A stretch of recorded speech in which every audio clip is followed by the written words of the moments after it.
নির্বাচন আর হবে না।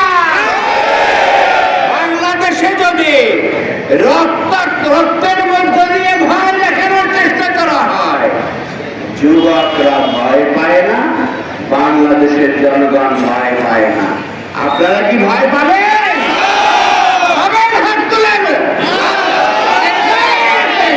বাংলাদেশের যুবক দামাল ছেলেদের দুর্দমনীয় রক্তদানকারী ত্যাগের বিনিময় আল্লাহ তাআলা বাংলাদেশকে দান করেছে।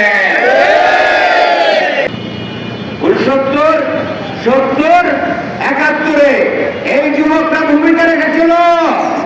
মুক্তিযুদ্ধে তারা ঝাঁপিয়ে পড়ে রক্ত দিয়েছিল। হাজারো লাখো রক্তের বিনিময়ে বাংলাদেশ মুক্ত হয়েছিল, ফ্যাসিস্ট মুক্ত হয়েছিল, হানাদার মুক্ত হয়েছিল। পাকিস্তানিদের থেকে এই দেশ স্বাধীন হয়ে বাংলাদেশ গঠিত হয়েছিল। লক্ষ্য করলাম যাদের রক্তের ভিতরে স্বৈরাচারী মনোভাব, ফ্যাসিবাদী চিন্তা এবং চেতনা যারা লালন করেন, তারা তো কখনো গণতান্ত্রিক হতে পারেন না। 3.5 বছরের সেই সময়টা বাংলাদেশে একটি ভয়ঙ্কর সময় ছিল।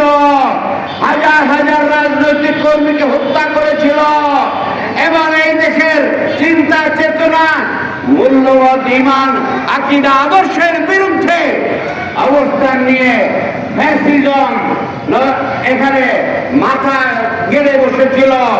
সেই দিন আবারও যুবকরা গর্জে উঠেছিল। পরিবর্তনের পর আবার আমরা দেখি যে 90 এবং পরবর্তীতে 24-এ তারা আবারও ফ্যাসিজম এই দেশে চেপে বসলো এবং আমাদের যুবকরা সামনে এগিয়ে আসলো। কোটা সংস্কার আন্দোলন, নিরাপদ সড়ক আন্দোলন, এই সমস্ত জায়গায় যুবকরা ভূমিকা রেখেছিল। আজকে দেশ মুক্ত হয়েছে রক্তের বিনিময়ে। সামনে এই বাংলাদেশে একটি জনগণের সরকার কায়েম হওয়ার প্রত্যাশায় দেশবাসী নির্বাচন আসছে। এই দেশে কোন পাতানো নির্বাচন আর হবে না। আজকে আপনারা লক্ষ্য করছেন তার বিরুদ্ধে ষড়যন্ত্র হচ্ছে। ওসমান হাদিকে গুলি করে মৃত্যুর দিকে ঠেলে দেওয়া হয়েছে। কিন্তু বাংলাদেশে যদি রক্তের মধ্য দিয়ে ভয় দেখানোর চেষ্টা করা হয়, যুবকরা ভয় পায় না, বাংলাদেশের জনগণ ভয় পায় না। আপনারা কি ভয় পাবেন?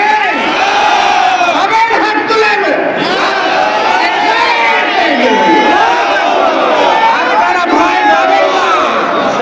সেই জন্য আজকে আমরা জানিয়ে দিতে চাই যে কোন ধরনের অপচেষ্টা করলে, ষড়যন্ত্র করা হলে যুবকরা যেভাবে দেখে লুকিয়ে দিয়েছে, এই সামনের সেই যে যুদ্ধ আছে, নির্বাচনী যুদ্ধ, সেই যুদ্ধেও তারা বুক চেতিয়ে দাঁড়িয়ে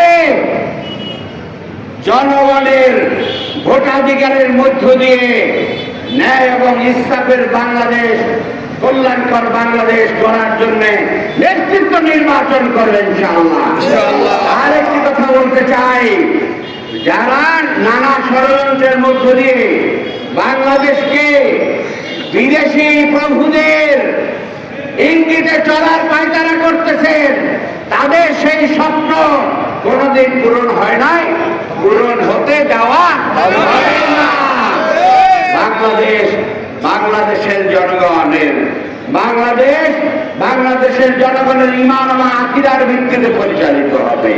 বাংলাদেশ কারো পদানত হবে না।